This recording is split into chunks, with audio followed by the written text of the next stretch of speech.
د فرانسوي تاسو زده کړئ هغه هم په پښتو سره. نو دلته ډېر ملګري دي چې هغه غواړي چې داسې ویډیوز یا په یوټیوب موجود دي یا چیرته وګوري چې لاسرسی ورته ولري چې دوی زده کړي. په یوټیوب باندې داسې ډېرې ویډیوګانې شته چې د فرنچ درسونه کې دي، خو ولې په انګلیسي کې دي یا اردو کې دي یا په فارسي کې دي، پښتو کې نشته. نو دې دپاره ما داسې یو وړوکی کوشش راخیستی دی چې زه څه ویډیوګانې جوړې کړم او تاسو ته استفاده وکړئ. نو زه به کوشش کوم چې هره ویډیو د یو بل نه بهتره وي. دا خو زما اولنۍ ویډیو ده. زه به کوشش کوم چې بهتره نه بهتره، اسانه نه اسانه زه ویډیوګانې جوړه کړم او صحیح درسونه راوړم. کوم درسونه چې دلته د مختلفو فرانسوي کورسونو سلیبس کې دي، تاسو کوم A1 A2 B1 B2 ټیسټ ته تیاری په ماغه لیول باندې زه مخکې لاړ شم او تاسو ژبه هم زده کوئ او ټیسټونو ته هم ورسره آماده شئ چې تاسو امتحان ورکړی شئ، چې هر لیول لپاره تاسو غواړئ امتحان ورکړئ. نو په دې سلسله کې نننۍ اول ویډیو ده او زه امید لرم چې تاسو به ترې فایده جګه کوي، تاسو به خوښې شي. دې دپاره تاسو زما چینل سبسکرایب کړئ او دا ویډیوګانې خپلوانو ملګرو سره شریکې کړئ تر څو ترې فایده واخلي. نو د دې ویډیو سیریز په سلسله کې نن اولنی چې کوم لیسنز درس دی هغه دی greetings in French، یعنی ستړي مه شي اول چا سره چې تاسو ملاقات کیږي تاسو څنګه به تاسو کوئ، کوم جملې به تاسو استفاده کوئ، څنګه به تاسو کوئ، تعارف څنګه کیږي. نو دې سلسله کې اولنۍ ویډیو ده. نو راځئ چې سټارټ کړو. ښه، ټولو نه اول چې کوم دی کله دلته تاسو مطلب چا سره وینئ اول ځل، نو موږ او تاسو سلام کوو یا مثلا انګلیش کې هلو وایي، خو په فرانسوي کې هغې دپاره لفظ استعمالیږي چې هغې ته وایي بونژور. بونژور دا کرسر چې کوم لفظ سره دی بونژور. نو بونژور مطلب دی سهار مو په خیر یا هلو مطلب چا سره های، لکه هلو های نه وبښئ، هلو یعنی سلام. نو تاسو کله چا سره اول ځل وینئ نو بونژور موږ وایو. بیا هغې نه بعد یو تاسو اکثره که مثال تاسو په فرانسه کې تاسو به اکثره چې تاسو بلډینګونو ته ځئ یا شاپینګ مالونو ته ځئ تاسو یو بل لفظ لیدلی دی چې هغې ته وایي بیاونیو. بیاونیو مطلب دی خوش آمدید یا ستړي مه شي یا په خیر راغلی چې ورته وایي، په خیر راغلی. نو بیاونیو، بونژور ای بیاونیو. نو بونژور مطلب هلو او بیاونیو مطلب په خیر راغلی. ښه، دې نه بعد هر کله چې تاسو چا سره سلام وکئ، ستړي مه شئ وکئ، نو هغې نه بعد چې کله تاسو کس نه پېژنئ اول ځل وینئ، طبیعي خبره تاسو به خپل نوم نه شروع کوئ، خپل تعارف به کوئ. نو هغې دپاره که تاسو وایئ چې زما نوم دی، نو فرانسوي کې تاسو ویلی شئ je m'appelle شارق. je m'appelle شارق. که لغتي معنا موږ وګورو je m'appelle شارق مطلب دی ما ته شارق ویلی کېږي، ولې خو دې نه موږ معنا اخلو چې زما نوم شارق دی. je m'appelle شارق. یا که تاسو وایئ چې زما نوم شارق دی نو بیا تاسو ویلی شئ mon nom est شارق. mon nom est شارق. نو عامه اصطلاح چې کوم دی هغه هلته استعمالیږي je m'appelle شارق، je m'appelle احمد، je m'appelle محمود. ښه، هغې نه بعد ستاسو لکه په فرانسه کې که تاسو ژوند کوئ نو دا ځایونه کې دا ډایورس ملکونه دي، یعنی یا ډایورس سوسایټیز دي. دلته د هر قوم د هر ملک خلک دي. نو دویم ستاسو تعارف نه بعد نوم نه بعد راځي ستاسو نشنالټي، شناخت. نو لکه دلته ما لیکه بیا به تاسو څنګه وایئ چې زه افغان یم je suis افغان، je suis افغان، je suis افغان، زه افغان یم. صحیح دی؟ نو هغې نه بعد خپل شناخت نشنالټي یا قوم نه بعد قومیت نه بعد بیا موږ وایو چې je parle پښتو et français. je parle پښتو et français. je parle زه ویلی شم پښتو et français، پښتو او فرانسوي. صحیح دی؟ زه بیا دا تکراروم تاسو له bonjour et bienvenue. je m'appelle شارق، mon nom est شارق، je suis afghan، je parle پښتو et français. دې نه بعد تاسو چا د صحت په باره کې پوښتنه کوئ، تاسو پوښتنه تاسو څنګه یاست، نو هغې دپاره هلته موږ سره څو مختلف اصطلاحګانې چې تاسو ترې فایده اخیستلی شئ. عموما که تاسو به ګورئ که ملګرو سره یا عموما چېرته دا به تاسو ډېر لیدلی چې خلک وایي سبا. سبا یو شارټ کټ فارم دی، مطلب تاسو ویلی شئ چې څنګه یاست سبا. کومو سبا هم تاسو ویلی شئ، کومو سبا، کومو سبا. نو هغې دپاره بیا جواب تاسو ویلی شئ وی سوا بیا، وی سوا بیا. تاسو ویلی شئ سوا مل. سوا بیا مطلب زه ښه یم. سوا مل مطلب زه ښه نه یم، مریض یم. صحیح دی؟ سوا پامل زه مریض نه یم، مطلب ښه یم. نو دغه درې مختلف اصطلاحات تاسو جواب ورکولی شئ خپل حالت مطابق. خو دا سبا، کومو سبا دا لږ انفارمل دي، غیر رسمي دي، یعنې تاسو خپلوانو سره یا ملګرو سره تاسو ته استفاده کولی شئ. سبا یا کومو سبا. دغه لاندې دوه چې کوم دي، دا دوه، دا خاص کر دغه یو کومونتلیوو، کومونتلیوو، کومونتلیوو، دا دې معنا دی تاسو څنګه یاست. دا لږ فارمل دی، مطلب تاسو که څوک نه پیژنئ یا مطلب ادارتي کارونو کې تاسو ادارو ته ځئ چېرته، نو هلته د تاسو استفاده کولی شئ. کومونتلیوو.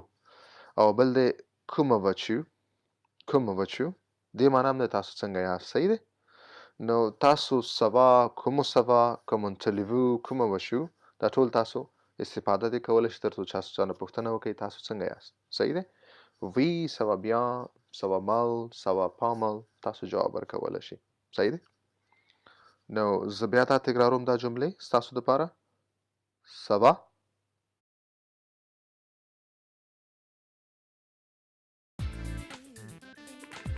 Share your journey on Facebook. Whether you're looking to make a difference, start a new project, or pursue your passions, celebrate. Comment ça va? Oui, ça va bien. Ça va mal. Ça va pas mal. Comment allez-vous? Comment vas-tu? ښه، دې نه بعد موږ او تاسو یو څو نور هغه ضروري اصطلاحات دي چې تاسو باید زده کړئ، تاسو به باید پوه شئ. لکه مطلب که تاسو چاته ویل غواړئ چې انګلیش کې موږ وایي مطلب پلیز یا برای مهرباني، نو تاسو به هغه څنګه وایئ. دې کې موږ سره دوه دي، یو دی سل او پلی، سل او پلی، او بل دویم دی سل تو پلی. سل او پلی چې کوم دی رسمي دی لږ، یعنې هغه خلک چې تاسو نه پیژنئ یا احتراما یا مطلب اداراتو دا ځینې تاسو ځئ، نو هلته تاسو دې نه استفاده کولی شئ. سل او پلی. او سل تو پلی تاسو ملګرو سره یا خپلوانو سره، دې سره تاسو انفارمل تاسو استفاده کولی شئ. صحیح دی؟ بیا که تاسو چا نه مننه کوئ نو څنګه به وایئ؟ مرسی. مرسی مطلب مننه. مرسی. مرسی بکو. مرسی بکو مطلب دی ډیره مننه. بکو مطلب ډیره. مرسی، مرسی بکو. د دې جواب که تاسو چاته مننه ووایئ یا تاسو څوک مرسی ووایي، مننه ووایي، تاسو به څنګه جواب ورکړئ؟ دوغیا. دوغیا، دوغیا مطلب د مننې وړ نه ده، یا مطلب انګلیش کې موږ وایي لکه د تhank you مثال جواب دی ویلکم دی، نو داسې هغه ده.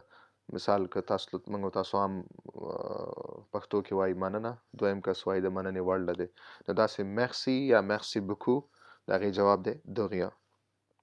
بیا که تاسو چېرته په انګلیسي کې موږ وایو چې ایکسکیوز می، برای مهرباني د چا توجه اخیستلو لپاره یا چاته ځینې وخت کې موږ غږ کوو یا داسې حالت جوړېږي چې موږ هلته ایکسکیوز می وایو که نه چاته وایو، نو په فرانسوي کې هم تاسو ویلی شئ. موږ سره دوه دي، لږ داسې لایټ فرق دی، کې ډېر داسې لایټ ډفرنس لري، نو تاسو هغه ته متوجه شئ.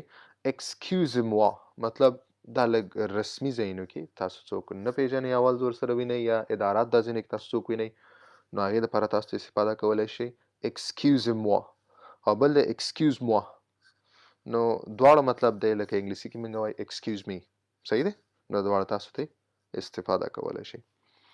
دې نه مخکې یو څه نور اصطلاحات چې تاسو باید په دغه اولني درس کې ستاسو باید ذهن کې ستاسو اول چا سره وینئ، نو هغې کې دا دي غوغواغ. غوغواغ مطلب که تاسو چاته وایئ لکه انګلیسي کې موږ وایو بای، خداحافظي کوئ، نو هغې دپاره موږ فرانسوي کې استعمالوو غوغواغ. صحیح دی؟ بل دویم دی مطلب دا څه مختلف دي. بل دویم دی سلو. سلو مطلب لکه انګلیش کې منګه وای هاي، دا غیر رسمي دی. بونژور لکه رسمي دی، او د مطلب بونژور مطلب هم منګه ویل شي سهار مو په خیر، ګډ مورنینګ. سلو چې کوم دی مطلب هاي یا بای. سلو منګه که چا سره اول ځل وینو ملګری می منګه ورسره سلو ورسره ویل شي مطلب هاي. او چې کله بیا مخه اخلو زوتی نو بیا هم سلو ویل شي. سلو سلو. ښه، دین علاوه که تاسو چاته وایي چې ښه شپه یا ښه ورځ یا ښه غرمه، نو تاسو کوم اصطلاحات دي چې تاسو استفاده اخیستئ؟ بوننوي اولنی چې کوم دی بوننوي.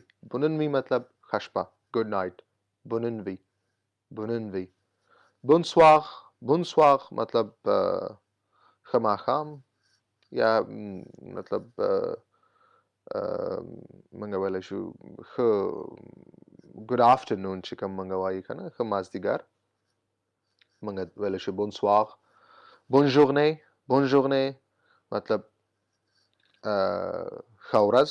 بونژورنی ژوغ ورځ ته وایي، بون ښه ته وایي. بونژورنی بونژورنی مطلب ښه ورځ. بونسواغې بونسواغې مطلب منګه لکه ماښامي، نو چاته وایي ښه ماښامې، د هغې دپاره موږ بونسواغې استفاده ترې کولی شو. بل دی که تاسو چاته وایي چې بیا به سره وینو، مطلب تاسو ته ځئ، نو ابیانتو ابیانتو. اوس تاسو سبا هغه وینئ، بله ورځ یې وینئ، مطلب هر کله چې مطلب موږ تاسو بیا ابیانتو ویلی شي. ابیانتو. سی یو اګین. صحیح دی. بل دی اتوتلوغ. اخرنی چې کوم دی اتوتلوغ. اتوتلوغ مطلب لکه انګلیسي کې موږ وایو سی یو شارټلی، وروسته سره به وینو.